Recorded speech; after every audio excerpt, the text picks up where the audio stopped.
આપણે સ્કૂલ વતી સૌ વિદ્યાર્થી મિત્રો જય શ્રી કૃષ્ણ.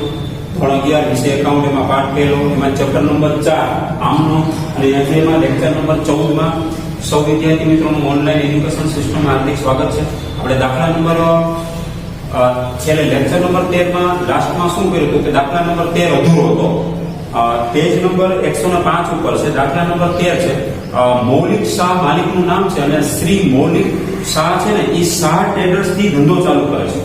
માલિકનું નામ હતું શ્રી મૌલિક શાહ. દાખલા નંબર 13 પેજ નંબર 105.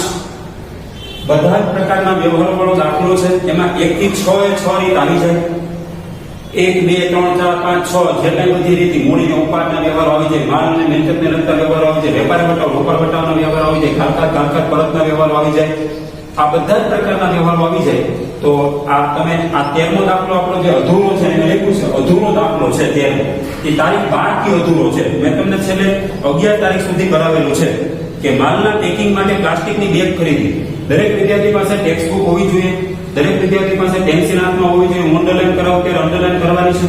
તો દાખલા નંબર 13મો જે અધૂરો છે હવે આપણે લેક્ચર નંબર 14 માં પૂરો કરીએ છીએ. એમાં આપણે 12મી તારીખ ઉગી ગયા છીએ. 12 થી આપણે 29 સુધી જવાનું છે અને એ થઈ જાય ને પછી તમારે એના જેવું ઉદાહરણ 12 કરવાનું છે. તો તમે દાખલા નંબર 13 અધૂરો છે એ તમારી ફેસબુકમાં ઉતારી લીધો હશે. તારીખ 11 સુધી તમારે ફેસબુકમાં ઉતારવાનું હતું. એની સામે મેં તમને ઉદાહરણ 11 નું કીધું હતું. પેજ નંબર 79 ઉપર ઓમકાર ટ્રેડર્સ એ તમે રફકામમાં કરી લીધું હશે. હવે આજે દાખલા નંબર 13 પૂરો થઈ જાય એટલે તમારે ઉદાહરણ 11 ઉતાર લેવાનું છે અને પછી ઉદાહરણ 12 કરવાનું થશે. ઉદાહરણ 11 ને 12 કરશો ને એટલે તમારે સર્વંક સંપૂર્ણ તમને આમનોના ચેપ્ટરમાં તમે નિપુણ બની જશો. તો એ તમારી ફૂલ પ્રેક્ટિસ હશે ત્યારે. તો હવે દાખલા નંબર 13 જે અધૂરો છે પેજ નંબર 105 ઉપર એમાં તારીખ 12 થી ચાલુ કરું છું. તારીખ 12 પગાર મજૂરીના 200 ચેક થી ચૂકવી. અંડરલાઈન કરો પગાર મજૂરીના, અંડરલાઈન કરો પગાર મજૂરી, અંડરલાઈન કરો. તો પગાર મજૂરી ધંધાનું શું છે? ધંધાનો ખર્ચ છે. તો ખર્ચ ખાતાનો નિયમ શું છે? ખર્ચ ખાતે ઉધાર કરો. જે ખર્ચ થાય ખાતે ઉધાર. કયો ખર્ચ થયો? તો કે પગાર અને મજૂરી. તો ઉધાર થતું ખાતું કેવું મળ્યું? પહેલી અસર કેને આવે? તો કે પગાર અને મજૂરી. પગાર અને મજૂરી ખાતું શું કરવું પડે? આપણા ધંધામાં ખર્ચ છે. ખર્ચ ખાતું ઉધાર થાય. પહેલી અસર ઉધાર, બીજી અસર જમા. તો પગાર મજૂરીના ઉધાર કરો. પગાર મજૂરી ખાતે ઉધાર થશે અને ચેક થી ચૂકવ્યા. પાછળ ચૂકવ્યા શબ્દને કેવો વ્યવહાર કહેવાય? રોકડ વ્યવહાર કહેવાય. ચેક નો વ્યવહાર પણ રોકડ વ્યવહાર જ કહેવાય. તો ચેક થી નાણાં ચૂકવો એટલે બેંક સિલક વધે ઘટે. તો કે બેંક સિલક ઘટે. બેંક સિલક ઘટે તો બેંક ખાતે જમા થાય. અથવા બેંક ખાતું એ વ્યક્તિ ખાતું છે, બેંક એ કૃત્રિમ વ્યક્તિ છે. બેંક એ લાભ લેનાર હોય તો ઉધાર કરો, બેંક લાભ આપનાર હોય તો જમા કરો. બેંક લાભ લેનાર છે કે આપનાર? નક્કી કરો હાલો. તો કે બેંક 2000 રૂપિયાનો લાભ આપનાર છે. આપણા ધંધાના ખાતામાંથી બેંક ખાતામાંથી 2000 રૂપિયા ઉપડી જશે. બેંકે લાભ આપ્યો, બેંક એ વ્યક્તિ છે, લાભ આપનાર ખાતે જમા. તો ધંધામાંથી લાભ, ધંધાને લાભ આપનાર હોય તો આપનાર ખાતે જમા થાય. તો આપણે ઉધાર પહેલી અસર ઉધાર અને બીજી અસર જમા. પહેલી અસર આપણે વ્યવહારમાં સંકળાયેલા બે ખાતા. તો કે બે ખાતા એટલે પગાર મજૂરી એ ખાતું સંકળાયેલું છે. પહેલી અસર પગાર મજૂરીને જાય. કેમ? પગાર મજૂરી ધંધાનો ખર્ચ છે. આ ને ખ એટલે ખર્ચ. ખર્ચ ખાતે ઉધાર જ થાય. તો ખર્ચ ખાતું તમારે ઉધાર કરવું પડશે. આ જાવું ધંધામાંથી શું જાય છે? તો કે ધંધામાંથી રોકડ ન જતી પણ બેંક સિલક ઓછી થાય છે. લાભ આપનાર છે. આ જાવું તો કે લાભ લેનાર ખાતે ઉધાર, લાભ આપનાર ખાતે જમા કરશું. બેંક ખાતે જમા. અને પગાર મજૂરી ખાતે ઉધાર કરશું. પગાર મજૂરી ખાતે પહેલી અસર આવશે કે પગાર મજૂરી ધંધાનો ખર્ચ છે. કેટલા? તો કે 2000. તે બેંક સંકળાયેલ છે એટલે બેંક ખાતું એ જમા અસર થશે. બીજી અસર જમા એટલે બીજી અસર આપણે જમા કેને ખાતે આપીશું? તો કે બેંક એ વ્યક્તિ છે. વ્યક્તિ ખાતાનો નિયમ લાભ આપનાર ખાતે જમા એટલે બેંક ખાતે જમા થશે 200 રૂપિયા. બાબત છે અહીંયા લખવાનું.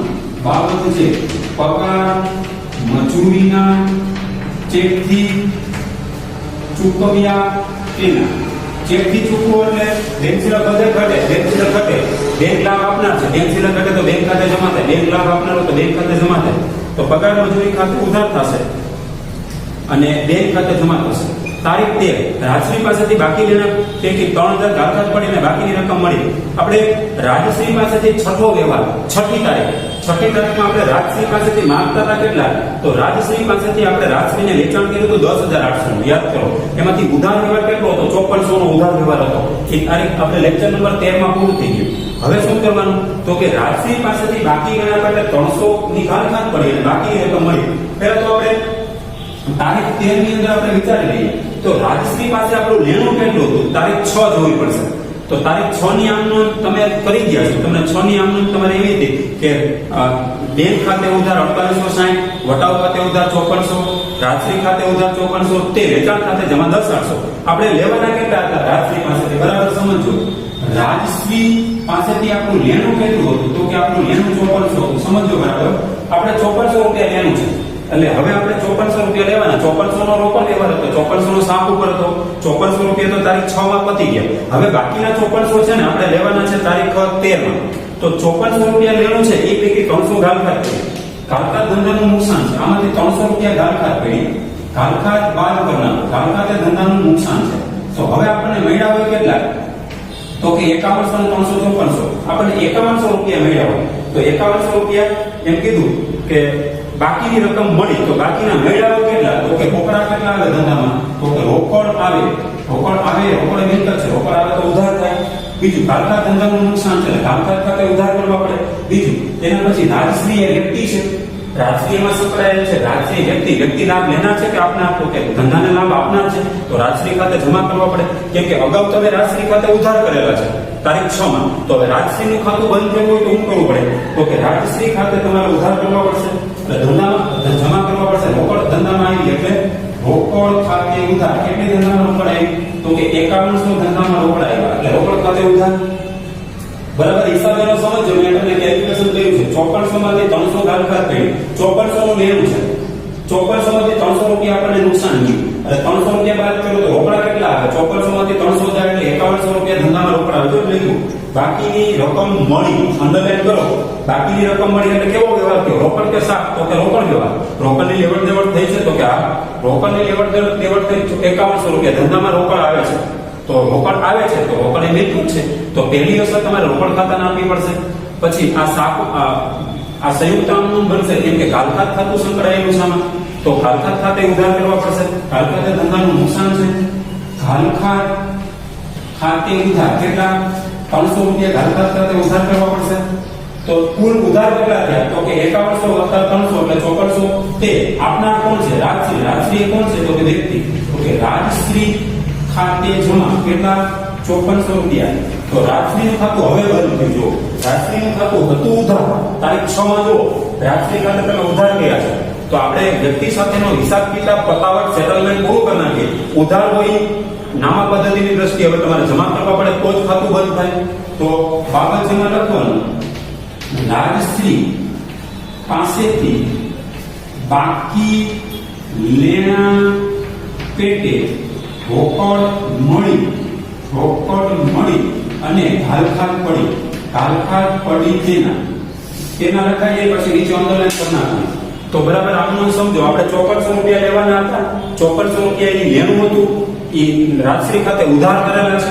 તો હવે રાજશ્રી આપણને આપી જશે એટલે હિસાબ પૂરો થશે. રાજશ્રી ખાતે 5400 જમા થઈ ગયા એટલે રાજશ્રી નું ખાતું બંધ થઈ ગયું. હવે ધંધામાં શું આવે છે? તો કે ધંધામાં રોકડ આવે છે, ધંધામાં નુકસાન થાય છે. એટલે સંયુક્ત આમનું બનાવવી પડશે. બે ખાતા ઉધાર કરવા પડશે ને એક ખાતું જમા. તો પહેલી અસર ઉધાર આપો હંમેશા. તો પહેલી ઉધાર કેને આપશો? રોકડને. કેમ કે રોકડ એ મિલકત છે. મિલકત આ લેખો આવે તો ઉધાર.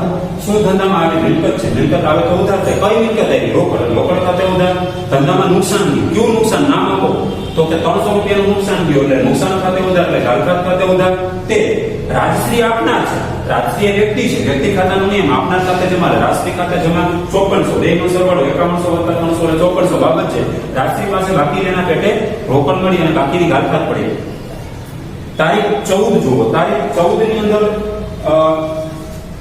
ધંધામાં વધુ નાણાંની જરૂર હોવાથી એક્સિસ બેંકમાંથી 25,012% વ્યાજની લોન લીધી. તો એક્સિસ બેંક અંડરલાઈન કરજો. વધુ નાણાંની એક્સિસ બેંક નીચે અંડરલાઈન કરો. પછી લોન લીધી એની નીચે અંડરલાઈન કરો. બરાબર સમજો. આપણે લોન ક્યારે લઈએ? આપણે ધંધામાં નાણાંની જરૂર હોય ત્યારે તો આપણે લોન લેતા હોય. બીજું આપણે એ પણ શીખી ગયા લોન એ વ્યક્તિ ખાતામાં આવે છે. તમે લોન લ્યો ધંધામાં નાણાં આવે લોન સ્વરૂપે કે ધંધામાંથી નાણાં લોન સ્વરૂપે જાય એ સામે વ્યક્તિ જ હોય છે. તો વ્યક્તિ કા ધંધાને લાભ આપનાર હોય અને કા ધંધામાંથી લાભ લેનાર હોય.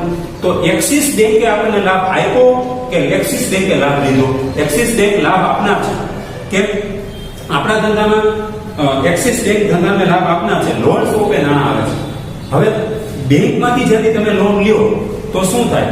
બેંક આપણને રોકડા ન આપે, પેલા શું કે પેલા અહીં ખાતું ખોલાવો, બેંકમાં ખાતું ખોલાવ્યું એટલે એ લોન જે મંજૂર થઈ પેલા ખાતામાં પૈસા નાખી દે, ખાતામાં પૈસા નાખે એટલે આપણા બેંક બેલેન્સ વધે ઘટે, એટલે બેંક બેલેન્સ વધે. બેંક બેલેન્સ વધતી હોય તો શું કરવું પડે? તો બેંક ખાતે ઉધાર કરવી પડે.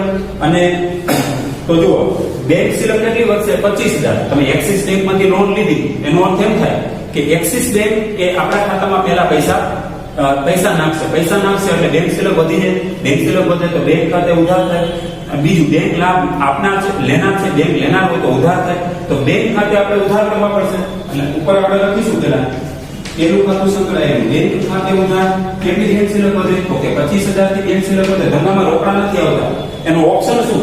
રોકડ નથી આવતી, પણ તમે બેંકમાંથી લોન લ્યો છો, તમે કોઈ ફાઇનાન્સ કે તમારા સગાવાળા પાસેથી રોકડા પૈસા લેતા હો તો રોકડ ખાતે ઉધાર થાય. તો ધંધામાં રોકડ આવે છે તો રોકડ ખાતે ઉધાર થાય. રોકડ ધંધામાં નથી આવતી એમ માની શું કરવાનું? રોકડ વ્યવહાર છે પણ બેંકનો વ્યવહાર છે. એક્સિસ બેંકે લોન મંજૂર કરી 25,000 ની, આપણા ખાતામાં પૈસા નાખ્યા એટલે ખાતામાં બેંક સિલક વધી ગઈ એટલે બેંક ખાતે ઉધાર. બેંક સિલક વધે તો બેંક ખાતે ઉધાર થાય. હવે આપણે લોન ખાતું અસ્તિત્વમાં આવશે. બેંક એક્સિસ બેંક લાભ આપનાર છે. એક્સિસ બેંક એ વ્યક્તિ છે, લાભ આપનાર ખાતે જમા થાય. તો એક્સિસ બેંકની કેટલા ટકા વ્યાજ? તો કે 12% વ્યાજ બતાવે છે વાર્ષિક.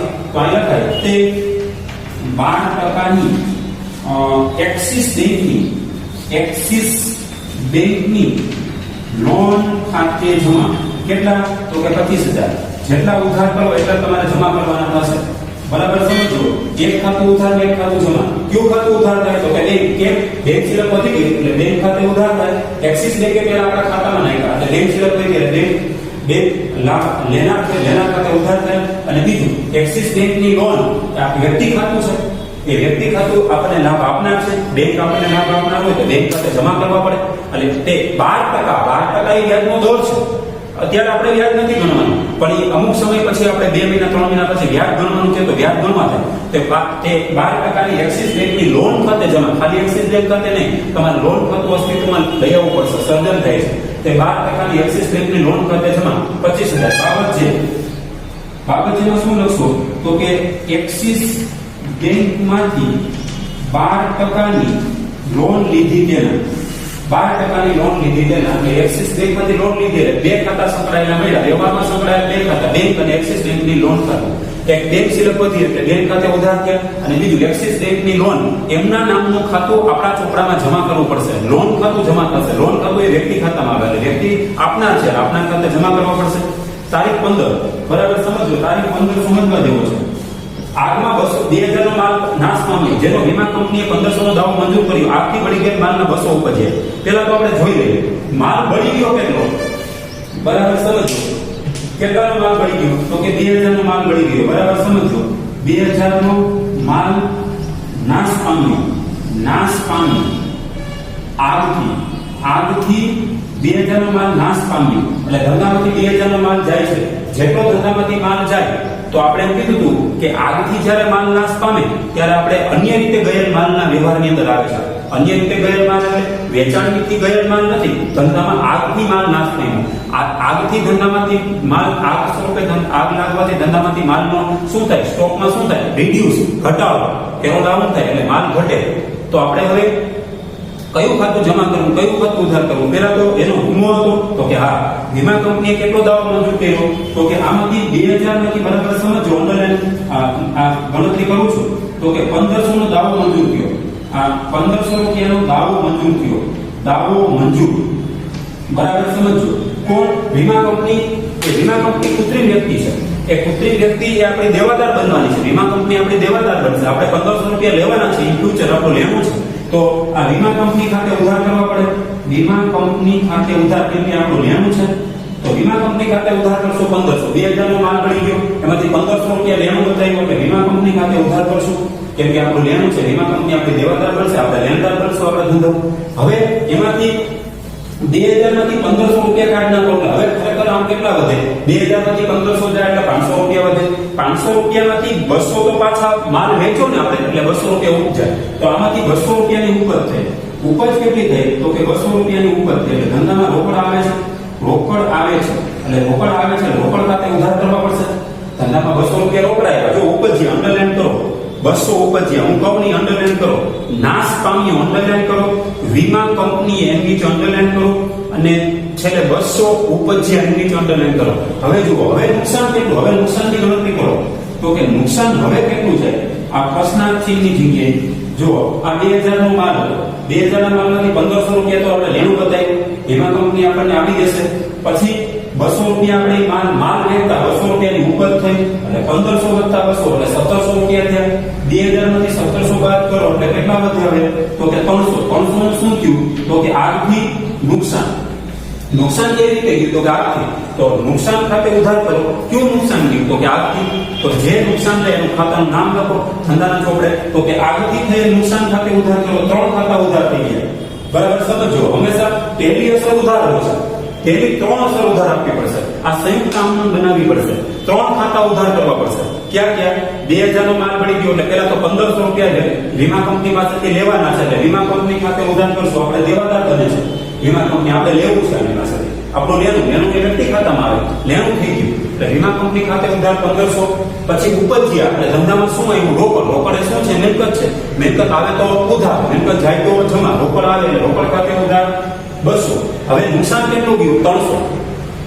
2000 માંથી 1500 રૂપિયા બાદ કરો, પછી 200 રૂપિયા બાદ કરો એટલે વધશે 300. 300 નું નુકસાન ગયું. કેવી રીતે નુકસાન ગયું? આગથી. Due to fire. Fire means કે આગ લાગી. તો આગથી થયેલ નુકસાન ખાતે ઉધાર 300. તે ધંધામાંથી કેટલો માલ ઓછો થયો? ધંધામાંથી 2000 નો માલનો સ્ટોક ઓછો થયો. તો સ્ટોક ઓછો થાય એટલે શું કહેવાય? તો કે પડતર, ખરીદીની પડતર કિંમતથી જમા કરવામાં આવશે. ખરીદી ખાતું ખરીદીની પડતર કિંમતથી જમા થશે. ખરીદીની પડતર કિંમત કેટલી? તો કે 2000. તો આપણે હવે આમ લખીએ, વીમા કંપની ખાતે ઉધાર. વીમા કંપની પાસેથી આપણે કેટલા લેવાના? તો કે 1500. પછી ધંધામાં રોકડા કેટલા આવે? તો કે રોકડ ખાતે ઉધાર કેટલા આવે ધંધામાં રોકડા? તો કે 200 રૂપિયા. પછી ધંધામાં નુકસાન કેટલું ગયું? તો કે 300. તો કયું ખાતું ઉધાર થાય? તો આગથી થયેલ નુકસાન ખાતે ઉધાર. કેટલું નુકસાન ગયું? તો કે 300. હવે આ ત્રણેયનો સરવાળો કરો. 1500 વત્તા 200 એટલે 1700, 1700 વત્તા 300 એટલે 2000. તો 2000 રૂપિયા આપણે જમા કરવાના છે. ક્યાં ખાતે જમા કરશો? તો ધંધામાંથી શું ઘટે? આગ લાગવાથી. આગ લાગવાથી ધંધામાંથી ખરીદી ઘટે. ખરીદી ઘટે એટલે કે સ્ટોક ઘટે. તો ખરીદીનું નામું લખવું હોય ચોપડે તો ખરીદીની પડતર કિંમતથી નામું લખે. આપણે થિયરિકલ જ્યારે ભણતા હતા ત્યારે કીધું કે અન્ય રીતે ગયેલ માલમાં હંમેશા ખરીદીની પડતર કિંમતથી જમા કરવામાં આવે છે. ખરીદ કરી પડતર કિંમતથી નામું લખો તો 2000 નો માલ છે તે આગથી ગયે તે ખરીદ ખાતે જમા. તે ખરીદ ખાતે જમા કેટલા? તો કે 2000. હવે સરવાળો કરો. 2000 ઉધાર, 2000 જમા થઈ જાય. બાબતમાં શું લખવાનું? 2000 નો માલ આગથી બળી ગયો અને વીમા કંપનીએ રૂપિયા 1500 નો દાવો મંજૂર કર્યો. તમારે શું લખવાનું? આ વ્યવહાર હોય ને, વ્યવહાર આખો વ્યવહાર તમારે એમને લખી નાખવાનો. બાબત જેમાં ગોખવાની ને આખો વ્યવહાર એમને લખી જ નાખવાનો. ફરી વખત આ તમારા માટે આગળ જતા કામ લાગશે. જ્યારે ધંધામાં માલ આગથી નાશ પામે અને એનો વીમો ઉતરાવેલો હોય અને એમાંથી સંપૂર્ણ દાવો મંજૂર ન કરે, એટલે કે અંશતઃ વીમા કંપની દાવો મંજૂર કે તમે પ્રીમિયમ ભર્યો એટલે કાંઈક તો દાવો મંજૂર થશે. 2000 નો માલ પડી જાય, 1500 નો દાવો મંજૂર થઈ ગયો એટલે વીમા કંપની ખાતે ઉધાર આપણે લેવા છે, લેણું છે. પછી 2000 રૂપિયા માલ વેચતા 200 રૂપિયા રોકડા આવ્યા એટલે રોકડ ખાતે ઉધાર 200 રૂપિયા. હવે નુકસાન કેટલું જાય? તો કે 300. એટલે આખથી થાય નુકસાન ખાતે ઉધાર 300. ધંધામાંથી સ્ટોક કેટલો ઘટ્યો? તો કે 2000. તો એ ખરીદ ખાતું જમા થાય પડતર કિંમતથી, કેમ કે ખરીદી ઘટે તો ખરીદ ખાતું જમા કરવું પડે. તે ખરીદ ખાતે જમા 2000. બાબત છે તમારી જે વ્યવહાર છે ને એ વ્યવહાર તમારે લખી નાખવાનો. તારીખ 16. તારીખ 16 માં લખું પુત્રના જીવન વીમા પ્રીમિયમ. અંડરલાઈન કરો. પુત્રના જીવન વીમા પ્રીમિયમ બાજુમાં લખો અંગત. પુત્રના જીવન વીમા પ્રીમિયમ બાજુમાં લખી નાખો અંગત.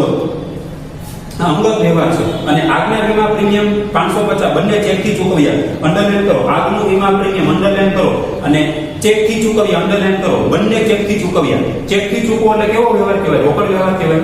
ચેકથી ચૂકવો એટલે બેંકનો વ્યવહાર કહેવાય. બેંક સિલકતા વધે અને કાં ઘટે. બેંક સિલક ચેકથી ચૂકવો એટલે વધે ઘટે તો કે બેંક સિલક ઘટે. બેંક સિલક ઘટે તો બેંક ખાતે જમા થાય. બેંક સિલક વધે તો બેંક ખાતે ઉધાર થાય. હવે પુત્રના જિંદગીના વીમા પ્રીમિયમ એ અંગત વ્યવહાર કહેવાય. પછી આગનું વીમા પ્રીમિયમ એ ધંધાનો ખર્ચ ગણાય. તો બરાબર સમજો. પુત્રનું જિંદગીનું વીમા પ્રીમિયમ 450 એ બેંકમાં ખાતામાંથી ભર્યું એટલે બેંક લાભ આપનાર છે, બેંક ખાતે જમા કરવા પડે. એ અંગત વ્યવહારને આપણે ઉપાડ તરીકે ઓળખીએ છીએ. પછી આગનું વીમા પ્રીમિયમ ભર્યું, બે પ્રીમિયમ ભર્યા, એક જિંદગીનું વીમા પ્રીમિયમ ભર્યું પોતાના સનનું, અને એક શોપ કે ગોડાઉનનો જે વીમો લીધો એનું વીમા પ્રીમિયમ ભર્યું. એટલે આગનું વીમા પ્રીમિયમ, એ આગનું વીમા પ્રીમિયમ ધંધાનો ખર્ચ કહેવાય. ખર્ચ થાય તો ખર્ચ ખાતે ઉધાર કરવાના હોય. ખર્ચના નિયમ અનુસાર જે ખર્ચ થાય એને ખાતે ઉધાર કરો. કયો ખર્ચ થયો? તો કે આગના વીમા પ્રીમિયમ નામનો ખર્ચ થયો. પછી પેલો જે જિંદગીનું વીમા પ્રીમિયમ 450 ઉપાડ કહેવાય, કેમ કે અંગત વ્યવહાર છે. માલિક પોતે શ્રી મૌલિક શાહ પોતાના સનનું જીવન વીમા પ્રીમિયમ ભરે છે, જિંદગીનું વીમા પ્રીમિયમ ભરેલો ઉપાડ કહેવાય. કુલ કેટલી બેંક સિલક ઘટશે? તો કે 450 વત્તા 550 એટલે 1000 રૂપિયાની બેંક સિલક ઘટી જાય. એટલે બેંક ખાતે તમારે જમા કરવા પડશે, કેમ કે બેંક વ્યક્તિ છે, વ્યક્તિ લાભ આપનાર છે, એટલે બેંક ખાતે જમા રાખવા પડશે. તો આપણે બે ખાતા ઉધાર કરવા પડશે. એક ઉપાડ ખાતું, ઉપાડ ખાતે ઉધાર કેટલા કરશો? તો કે 450, કેમ કે એ ધંધાના માલિકનો અંગત વ્યવહાર છે, ધંધામાંથી લાભ લેનાર છે. માલિક એ વ્યક્તિ છે, વ્યક્તિ લાભ લેનાર છે. જ્યારે માલિક ખુદ લાભ લેનાર હોય ત્યારે માલિકની જગ્યાએ આપણે ઉપાડ ખાતું ઉધાર કરીશું. માલિક ખાતે ઉધાર નહીં કરીએ, આપણે ઉપાડ ખાતે ઉધાર, કેમ કે ઉપાડ ખાતું વ્યક્તિનું ખાતું છે, મૂડી ખાતું એ વ્યક્તિ ખાતું છે. તો ઉપાડ ખાતે આપણે ઉધાર કરીશું. તમે ઉપાડ ખાતે ઉધાર કરી નાખશો એટલે સમજી લેવાનું માલિકે લાભ લીધો છે. એટલે પેલું ઉપાડ ખાતે ઉધાર 450. બીજું ખર્ચનું ખાતું એવા સંયુક્ત આમનોંધ કરવી પડશે. એક કરતા વધારે ખાતા ઉધાર થાય છે એટલે સંયુક્ત આમનોંધ કહેવાશે. પાછળ ચૂકવ્યા એટલે રોકડ વ્યવહાર કહેવાય છે, પણ બેંકનો વ્યવહાર છે અને આર્થિક વ્યવહાર છે. કેમ કે ચૂકવ્યા છે એટલે ધંધામાંથી 450 બેંક સિલક ઘટે. જ્યારે ધંધાનો માલિક અંગત વપરાશ માટે ધંધાના બેંક ખાતામાંથી જ્યારે રૂપિયા ચૂકવતો હોય ત્યારે એને ઉપાડ તરીકે નોંધવામાં આવે છે. આવો આપણે ચેપ્ટર નંબર 2 માં ભણી ગયા. જ્યારે ધંધાનો આમાં આપણે આ ચેપ્ટરમાં પણ આવે છે. જ્યારે ધંધાનો માલિક પોતાના અંગત વપરાશ માટે ધંધાના બેંક ખાતામાંથી કોઈ રકમ ચૂકવતો હોય તો તેને ઉપાડ તરીકે નોંધવામાં આવે છે. ઉપાડ ખાતે ઉધાર 450. પછી એક ખર્ચ થયો, અંડરલાઈન કરજો, કયો ખર્ચ થયો? આગના વીમા પ્રીમિયમ. એટલે આ લખાય. બીજો એક ખર્ચ છે આગના વીમા પ્રીમિયમ ખાતે ઉધાર. ખર્ચ ખાતે હંમેશા ઉધાર કરો. કેટલા? 550. જો ખર્ચનું નામ છે આગનું વીમા પ્રીમિયમ એટલે 550. બંને ચેક થી ચૂકવા તો બંને નો સરવાળો કરો. 450 વત્તા 550 1000 રૂપિયા થાય. 1000 કોણ આપે? ધંધામાંથી રોકડા જાય છે? નહીં, એ ચેક આપી દીધો એટલે બેંક આપનાર બનશે. બેંક એ કોણ છે? કૃત્રિમ વ્યક્તિ. બેંક લાભ લેનાર છે કે આપનાર? તો બેંક લાભ આપનાર છે, તો બેંક ખાતે જમા થાય. અથવા બેંક સિલક વધી કે ઘટી, એક સિમ્પલ નિયમ યાદ રાખો. બેંક સિલક વધે તો બેંક ખાતે ઉધાર કરો, બેંક સિલક ઘટે તો બેંક ખાતે જમા કરો. બેંક સિલક વધે ઘટે, બેંક સિલક ઘટે, તમે કોઈને ચેક લખી નાખો ને એટલે બેંક સિલક ઘટી જાય, કેમ કે એ વ્યક્તિ આપણા ખાતામાંથી પૈસા ઉપાડે એટલે બેંક ખાતે જમા. તે બેંક ખાતે જમા બેનો સરવાળો 1000. બાબત છે પુત્રના જીવન વીમા પ્રીમિયમ અને આગનું વીમા પ્રીમિયમ ચેકથી ચૂકવ્યું તેના. પુત્રનું જીવન વીમા પ્રીમિયમ અને આગનું વીમા પ્રીમિયમ ચેકથી ચૂકવ્યું તેના. તમારે શું કરવાનું બાબત છે? આ જે વાક્ય રચના છે ને આખી 16મી તારીખની, એ આખો વ્યવહાર તમારે અહીં લખી નાખવાનો. 16મી તારીખનો વ્યવહાર તમારે ઉપાડી અને બાબત છે તારીખ 18. તો તારીખ 18 જોઈએ આપણે. ધંધાકીય વ્યવહાર અસ્તિત્વમાં આવે છે, આર્થિક વ્યવહાર છે કે નહીં પેલા રકમ આપણે વાંચી લઈએ. નિરમા કંપનીએ 30 નંગ સાબુની ગોટી નમૂના તરીકે મફત મળી. નિરમા કંપનીએ 30 નંગ સાબુની ગોટી નમૂના તરીકે મફત આપી, જે 250 માં વેચી દીધી. બરાબર સમજો, એને કાઉન્ટ કરી લેજો, આખે આખો એને રાઉન્ડ મારી દેજો. નિરમા કંપનીએ 30 નંગ સાબુની ગોટી નમૂના તરીકે મફત આપણને આપી. આ શું કહેવા માંગે છે? આપણે અન્ય રીતે ગેર માલના વ્યવહારની અંદર આપણે થિયરી સમજી ગયા, યાદ હોય તો. અન્ય રીતે ગેર માલમાં શું કીધું હતું કે જ્યારે નમૂના તરીકે મફત માલ મળે ત્યારે કેવો વ્યવહાર છે? એ બિન આર્થિક વ્યવહાર, કેમ કે એમાં નાણાંની રોકડની લેતી દેતી થતી નથી અને દેવાદાર લેણદારનો સંબંધ અસ્તિત્વમાં આવતો નથી. કેમ કે નિરમા કંપનીની જાહેરાત માટે આપણા રિટેલર કાઉન્ટર ઉપર એ જાહેરાત માટે માલ આપી છે, ડિસ્પ્લે માટે, પ્રદર્શન માટે માલ આપી છે. તો એમાં આપણે કઈ રોકડની લેતી દેતી થતી નથી અને ભવિષ્યમાં રોકડની લેવડ દેવડ થવાની નથી, કેમ કે આ શાક ઉપરનો વ્યવહાર નથી, રોકડ વ્યવહાર નથી. દેવાદાર લેણદારનો સંબંધ અસ્તિત્વમાં નથી આવતો કે ભવિષ્યમાં આપણે નાણાં ચૂકવવા પડશે. તો આ તો માત્ર મફત માલ મળ્યો. તો મફત માલ મળે તો એ બિન આર્થિક વ્યવહાર કહેવાય. એટલે એટલો વ્યવહાર બિન આર્થિક કહેવાય. પણ એટલું યાદ રાખવાનું કે એને પછી આપણે અમુક સમય ગયો ને તો થોડાક સમય પછી એને 250 માં આપણે વેચી દીધી. 250 રૂપિયામાં ઈ સાબુની ગોટી છે ને એ આપણે વેચી નાખી ગ્રાહકોને. તો જ્યારે આપણને એ 30 નંગ સાબુ મળ્યો ત્યારે તો બિન આર્થિક વ્યવહાર હતો. ત્યારે તો ધંધામાં ચોપડે નામું નહોતું લખ્યું, અને એ મળેલો માલ જ્યારે વેચો ને તેને વેચાણ કહેવાય. અને બીજું અંડરલાઈન કરજો, 250 માં વેચી દીધી એટલે રોકડ વ્યવહાર કહેવાય કે શાક ઉપરનો કહેવાય? બોલો, 250 માં વેચી દીધી તો એ રોકડ વ્યવહાર કહેવાય? તો રોકડ વ્યવહાર એટલે એ આર્થિક વ્યવહારમાં જશે. આર્થિક વ્યવહાર એટલે ધંધામાં રોકડની લેવડ દેવડ થઈ તો કે હા રોકડ આવે છે, તો કે હા ધંધામાં રોકડ આવે છે 250. એટલે રોકડ એ મિલકત છે, મિલકત ખાતાનો નિયમ છે. આવે તે ઉધાર, ધંધામાં શું આવ્યું? રોકડ આવી. રોકડ ખાતે ઉધાર કરશું તારીખ 16 માં, તો આપણે લખી તારીખ 18 માં, તો કે રોકડ ખાતે ઉધાર. કેટલા ધંધામાં રોકડ આવ્યા? તો કે 250 ધંધામાં રોકડ આવ્યા. એટલે રોકડ ખાતે આપણે ઉધાર કરીશું 250. બીજું કે એ જેથી આપણે સાબુની ગોટી આવી ત્યારે તો આપણે નામું લખ્યું નથી, તો હવે શું કરશું? આપણે તો હવે આપણું વેચાણ બનાશે, બીજું તો કઈ કરી ન શકીએ. તો વેચાણ ખાતે જમા, તે ધંધામાંથી માલ જાય છે એટલે વેચાણ ખાતે જમા. કેટલા? 250. બાબત છે નમૂના તરીકે મળેલ માલ વેચતા રોકડા ઉપજ્યા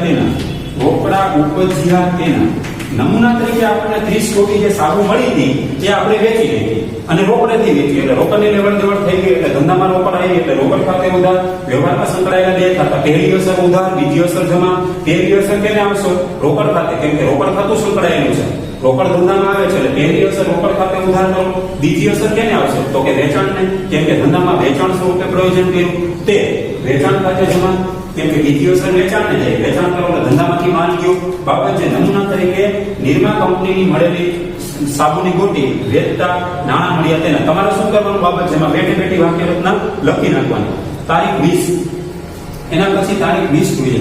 તો પહેલા દરેક વ્યવહાર એ ધંધા આર્થિક વ્યવહાર છે કે બિનઆર્થિક એ નક્કી કરો. પછી એ ધંધાથી વ્યવહાર અસ્તિત્વમાં આવ્યો છે તો એને પૂછો આર્થિક છે કે બિનઆર્થિક. તારીખ 20, રાજશ્રી પાસેથી ગાલખાત પરતના 100 મળ્યા. અંડરલાઈન કરો, ગાલખાત પરત અંડરલાઈન કરો અને પાછળ મળ્યા એવું લખ્યું. મળ્યા 100 રૂપિયા મળ્યા, તો પાછળ મળ્યા એટલે કેવો વ્યવહાર થાય? પહેલા તો આપણે લેક્ચર નંબર મેં તમને 12મા લેક્ચરમાં આપણે થિયરી સમજી ગયા. વેપારી વટાવ, રોકડ વટાવ, કસર, ગાલખાત અને ગાલખાત પરતના વ્યવહાર. એમાં થિયરીમાં મેં તમને શીખવાડ્યું કે માંડી વાળેલી ગાલખાત, ભૂતકાળમાં માંડી વાળેલી ગાલખાત 31 માર્ચે એ પછીના સમયની અંદર જો પરત આવે તો એમાં ગ્રાહકનું ખાતું જમા કરવાનું હોતું નથી. ગાલખાત પડી ગઈ એક વખત અને ચોપડે આપણે માંડી ગયેલું ખાતું ગ્રાહકનું, દેવાદારનું, તો હવે દેવાદારનું ખાતું જમા કરવું નહીં. બરાબર યાદ રાખજો. એની જગ્યાએ શું આપણે કોન્સેપ્ટ તૈયાર કર્યો? તો કે ગાલખાત પરતને ધંધાની ઉપજ માનવાની. શું માનવાની? ઉપજ થશે. ઉપજનું ખાતું તો કે ગાલખાત પરત, ઉપજ થાય તો જમા થાય. એટલે કે આ લેખ ધંધામાં શું આવે છે? વ્યવહારમાં સંકળાયેલા બે ખાતા નક્કી કરો. તો કે ધંધામાં જો મળ્યા એટલે ધંધામાં રોકડ આવી, રોકડ એ મિલકત છે, આવે તો ઉધાર થાય. એટલે રોકડ ખાતે ઉધાર. કેટલા? તો કે 100 રૂપિયા ધંધામાં રોકડ આવ્યા એટલે રોકડ ખાતે ઉધાર થયા. પછી એ ધંધામાં કઈ ઉપજ થઈ? તો કે હા, તો ધંધામાં ઉપજ થઈ. રાજશ્રી ઉપર ચોપડી મારી દેજો, નકર કન્ફ્યુઝન થાય. તમને એમ થાય રાજશ્રી સાહેબ આપનાર નથી, રાજશ્રી વ્યક્તિ છે, ધંધાને નામ આપનાર છે. રાજશ્રી ખાતે જમા ન થાય. રાજશ્રી જરૂર આપનાર છે, પણ રાજશ્રીનું ખાતું બંધ થઈ ગયું છે ભૂતકાળમાં, એટલે રાજશ્રીનું ખાતું અત્યારે જમા નહીં થાય. રાજશ્રીનું ખાતું આપણે ગાલખાત તરીકે ભૂતકાળમાં 31 માર્ચે બંધ કરી દીધું છે. એ બંધ થઈ ગયું અને એ રાજશ્રી પૈસા પાછા આપવા આવે 100 રૂપિયા, તો એ આપણે માટે ઉપજનો વ્યવહાર ગણી લેવાનો છે. ઉપજના વ્યવહારમાં ઉપજનું નામ બોલું, ગાલખાત પરત. એકવાર ગાલખાત પેલી હતી પછી એને ગાલખાત પરત કહેવામાં આવે છે. રિટર્ન આવે ને એટલે તે ગાલખાત પરત ખાતે જમા. કેટલા? તો કે ગાલખાત પરત ખાતે જમા 100. બાબત છે રાજશ્રી પાસેથી ગાલખાત પરતના રોકડા મળ્યા તેના કાઉન્સ કરી નાખવાનો. પછી નીચે અંડરલાઈન કરી નાખવાની. એટલે તારીખ તમારી 20 તારીખ પૂરી થઈ ગઈ, નિશાની રૂપે તમારી તારીખ અંડરલાઈન થઈ જાય.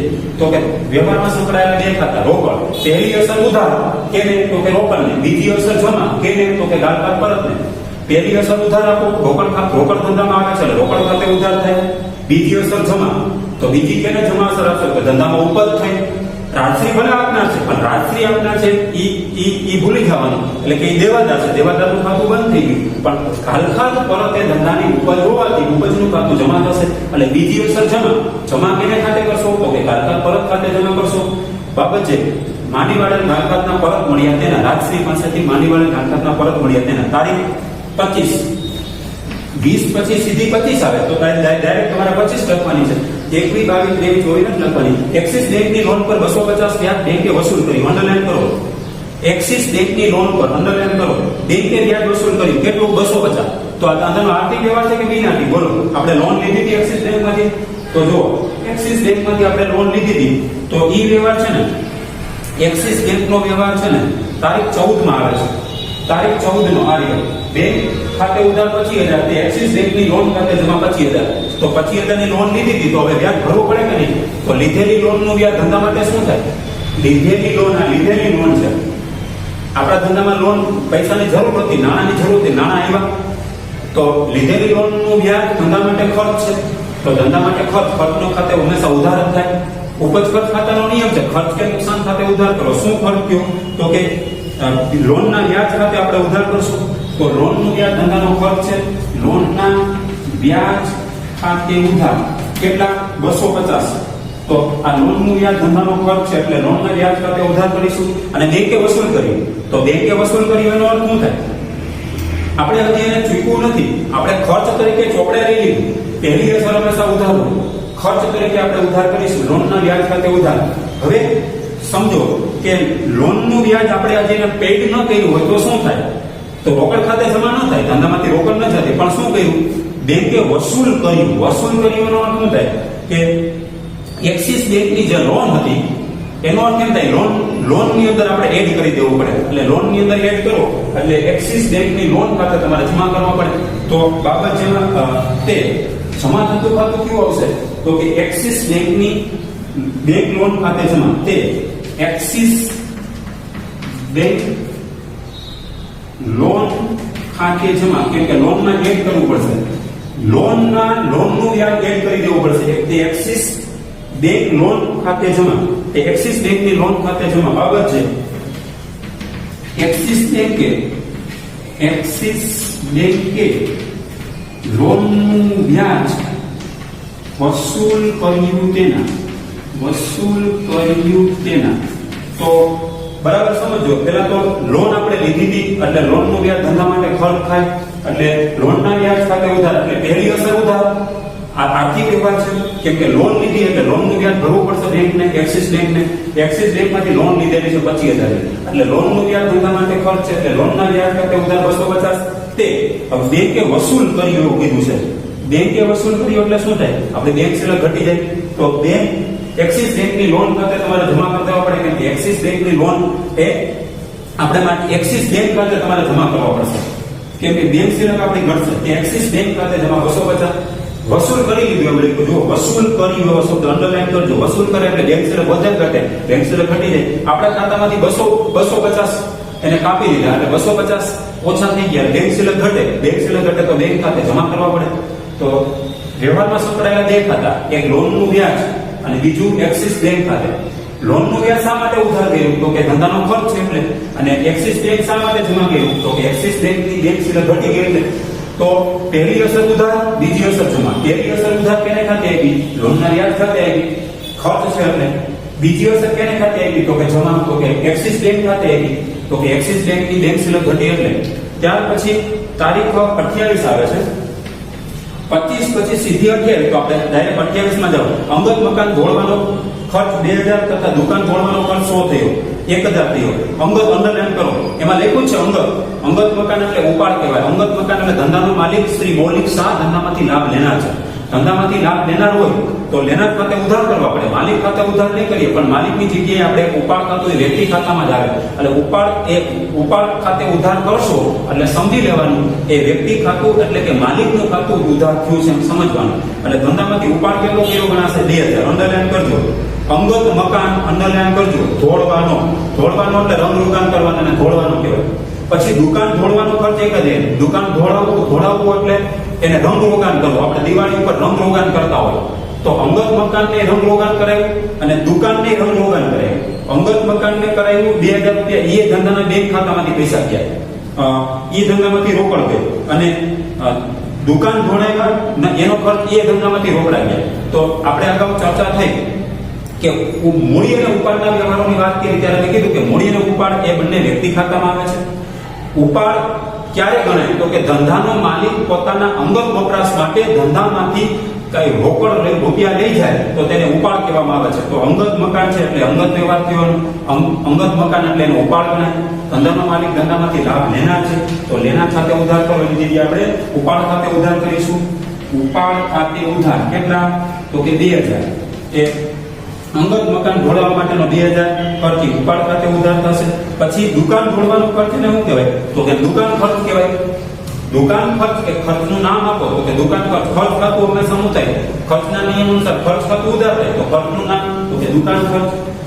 દુકાન ખર્ચ ખાતે ઉધાર કેટલા તો કે દુકાન ખર્ચ ખાતે ઉધાર 1000. 2000 રૂપિયાનો ઉપાડ ગણાશે કેમ કે અંગત મકાન ઢોળાયું છે.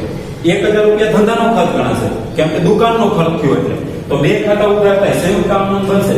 આ ઉપાડ એટલે માલિક ખાતે ઉધાર કર્યો એમ સમજવાનું. ઉપાડ એ વ્યક્તિ ખાતામાં જ આવે એટલે માલિક ખાતે ઉધાર ને ઉપાડ ખાતે ઉધાર 2000.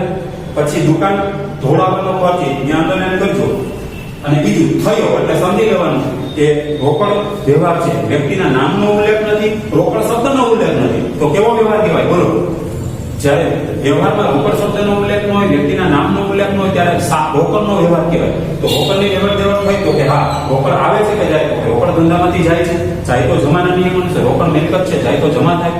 પછી દુકાન નામનો ખર્ચ થયો, દુકાન ખર્ચ ખાતે ઉધાર. ખર્ચ ખાતું ઉધાર થાય કેમ ખર્ચનો નિયમ શું છે? જે ખર્ચ થાય એને ખાતે ઉધાર કરો.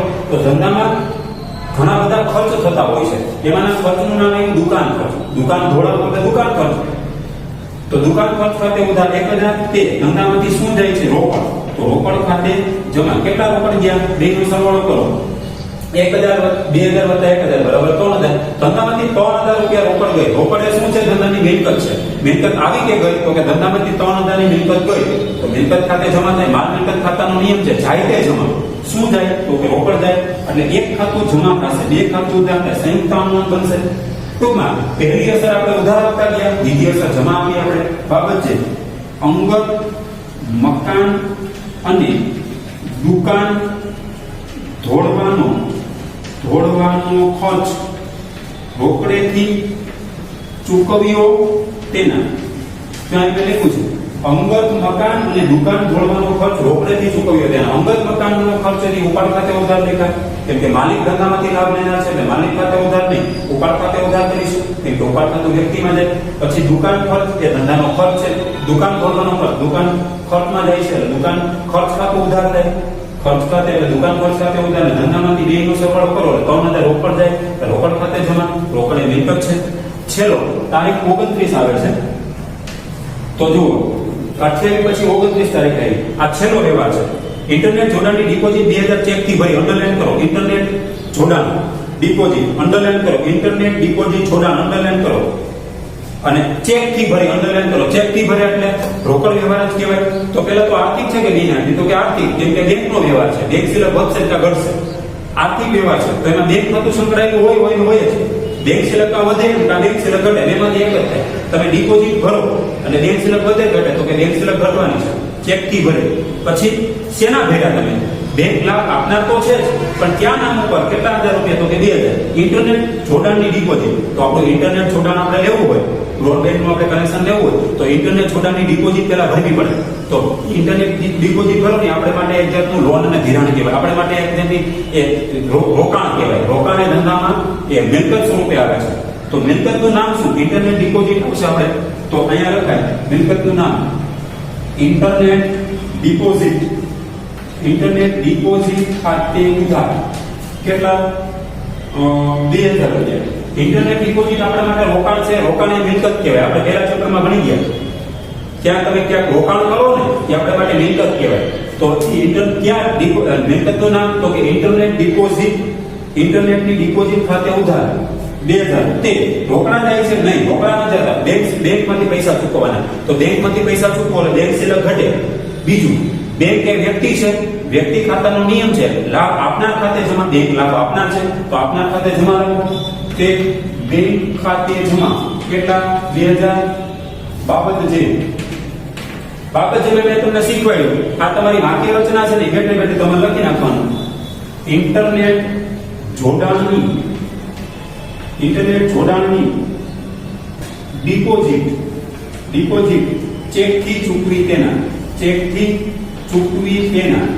ઇન્ટરનેટની જે ડિપોઝિટ ભરવાની હતી ને, આપણે જોડાણ લેવાનું હતું, કનેક્શન લેવાનું હતું, એ જોડાણની ડિપોઝિટ થઈ ગઈ. ઇન્ટરનેટ જોડાણ આપણા માટે રોકાણ એટલે પહેલું ખાતું અસર પામશે. પહેલી અસર ઉધાર, તો કે પહેલી કેને આપશો, તો કે આપણે મિલકત આવી ધંધામાં. કઈ મિલકત આવી, તો કે ઇન્ટરનેટ જોડાણની ડિપોઝિટ એ મિલકત થઈ ગઈ, આપણા ચોપડા ઉપર આવી ગઈ. ફોન પે પર આપણે ધંધાની ચોપડામાં લઈ લીધી. ઇન્ટરનેટ ડિપોઝિટ ખાતે ઉધાર ગયા, એ મિલકત બની ગઈ. મિલકત આવે તો ઉધાર થાય, મિલકતનો નિયમ છે, આવે તો ઉધાર. અને બીજું, ધંધામાંથી રોકડ નથી જતી પણ બેંક સિલક ઘટે છે, તો બેંક સંકળાયેલી છે. તો બેંક એ કૃત્રિમ વ્યક્તિ, બેંક લાભ આપનાર છે, તો બેંક ખાતે જમા કરવા પડશે.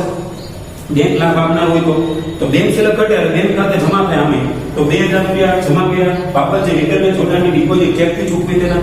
હવે એના પછી 29 તારીખ પછી એક પણ વ્યવહાર બાકી રહેતો નથી. તો મેં તમને આ દાખલો જે 13મો છે એ બે પાર્ટમાં આપણે કર્યો.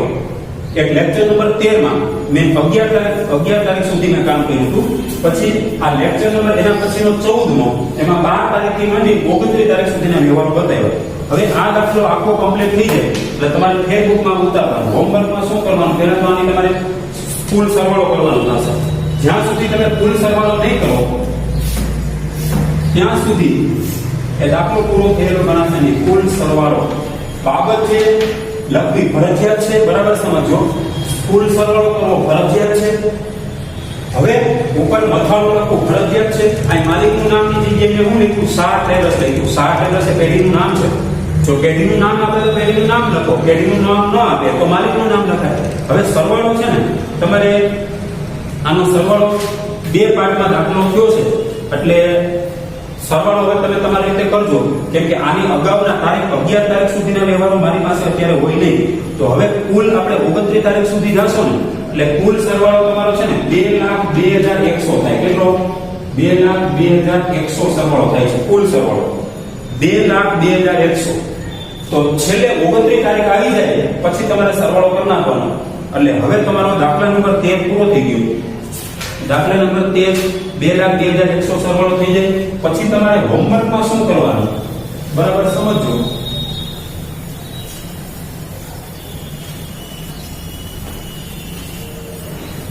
તો HW માં બરાબર સમજો.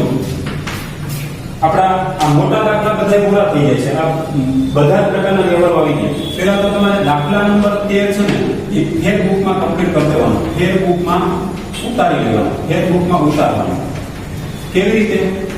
બે પાર્ટ પડ્યા. લેક્ચર નંબર 13 નો જે અધૂરો દાખલો હતો ને, આપણે લેક્ચર નંબર 13 માં 13મો દાખલો અધૂરો હતો, હવે લેક્ચર નંબર 14 માં પૂરો થયો. હવે આ દાખલો ઉતારી શકશો. એટલું થઈ જાય પછી તમારે ઉદાહરણ 11 કરવાનું થશે. ફેરબુકમાં જ કરવાનું છે. પહેલી વખત મેં લેક્ચર નંબર 13 માં એક રકમમાં આપ્યું ઉદાહરણ 11, પેજ નંબર 79 ઉપર છે. ઓમકાર ટ્રેડર્સ નામ છે. ઓમકાર ટ્રેડર્સ. પછી એના જેવું ઉદાહરણ 12 છે. બધા પ્રકારના વ્યવહારો છે. આમાંય બધા પ્રકારના વ્યવહારો, ઉદાહરણ 11 માં બધા પ્રકારના વ્યવહારો, ઉદાહરણ 12 માં બધા પ્રકારના વ્યવહારો. એમાં પેજ નંબર 82 ઉપર છે. Page number 82. પેજ નંબર 82 ઉપર એમાં નામ છે રાજવી. માલિકનું નામ છે રાજવી. તો એ તમારે આ બે બંને છે ઉદાહરણ 11 અને 12 એ ફેરબુકમાં ઉતારવાનું છે. ફેરબુકમાં ઉતારવાનું છે. દાખલો 13 ફેરબુકમાં આવી જશે. પછી ઉદાહરણ 11 આવી જશે. ઉદાહરણ 12 11 અને 12 ફેરબુકમાં ઉતાર લેશો એટલે મોટા દાખલા બધા પૂરા થઈ જાય છે. એની ફૂલ પ્રેક્ટિસ તમારે કરવાની છે. ઉદાહરણની ફૂલ પ્રેક્ટિસ કરો. એની સમજૂતી તમારે ઉતારવાની. સમજૂતી સાથે ઉતારવાની છે. સમજૂતી સાથે આવી જ જવી જોઈએ. અને પાછળ સમજૂતી આપી હશે.